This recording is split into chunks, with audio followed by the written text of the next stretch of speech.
In the quiet village of Oakhaven, nestled amidst rolling hills and ancient oak trees, stood Blackwood Manor.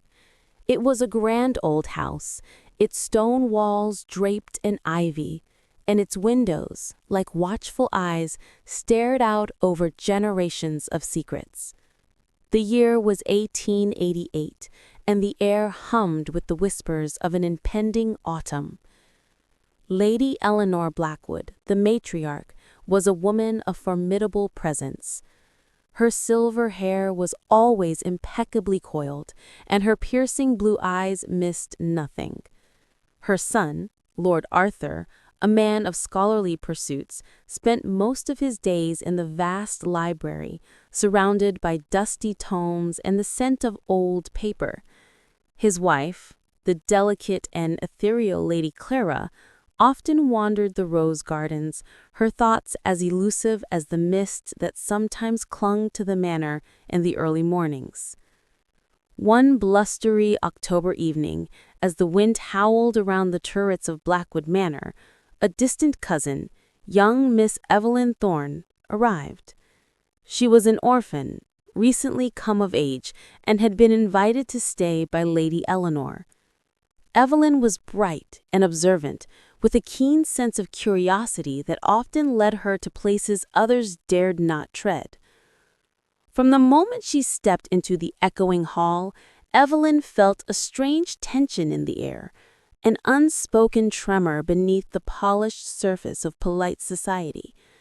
She noticed the way Lady Eleanor's gaze would linger on a particular portrait in the drawing room, that of a stern-faced gentleman with piercing eyes much like her own. It was Sir Alister Blackwood, the patriarch, who had mysteriously vanished 20 years prior, leaving behind a legacy of unanswered questions and a fortune that had only grown.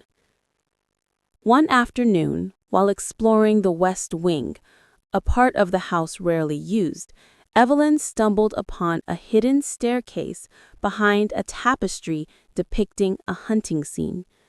It led down to a small, forgotten cellar, damp and smelling of earth and something metallic.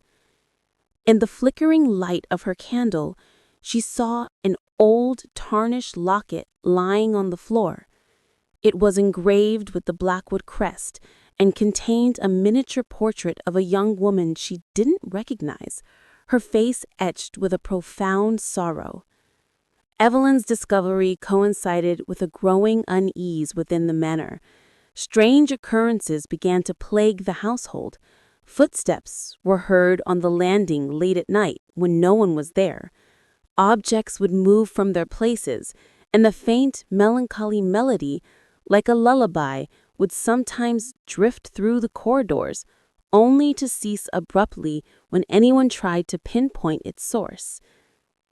Lady Clara grew paler, her nerves increasingly frayed, while Lord Arthur became even more withdrawn, his eyes shadowed with a worry he refused to articulate. Determined to unravel the mystery, Evelyn confided in Mrs. Gable, the ancient housekeeper, whose memory was as sharp as her tongue. Mrs. Gable, initially reluctant, eventually shared hushed tales of Sir Alister's disappearance.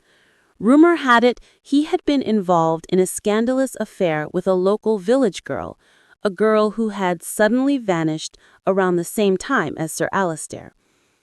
"A family secret, dearie," Mrs. Gable had whispered, "best left buried." But Evelyn was not one to leave secrets buried. The locket, the strange melody, the missing girl, they all seemed connected. She noticed Lady Eleanor's increasing agitation, particularly when the conversation turned to the past. One evening, Evelyn overheard a heated exchange between Lady Eleanor and Lord Arthur. Phrases like "disgrace to the family name" and "never forgive him" were uttered in hushed, furious tones. Driven by an insatiable need for the truth, Evelyn decided to return to the hidden cellar.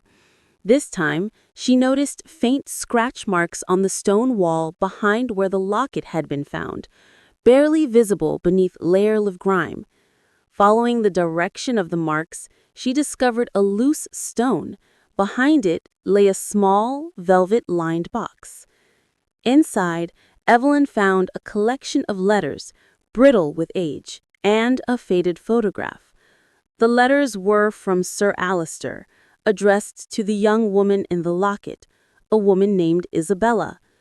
They spoke of a forbidden love, a planned elopement, and a desperate plea for Isabella to meet him at a secluded cottage on the estate.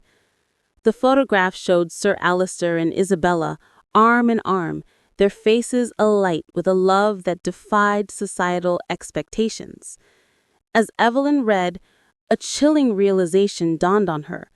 Isabella was not merely a local girl. She was Lady Eleanor's younger sister, presumed to have died in childbirth many years ago. The family secret was far darker, far more intricate than anyone had imagined.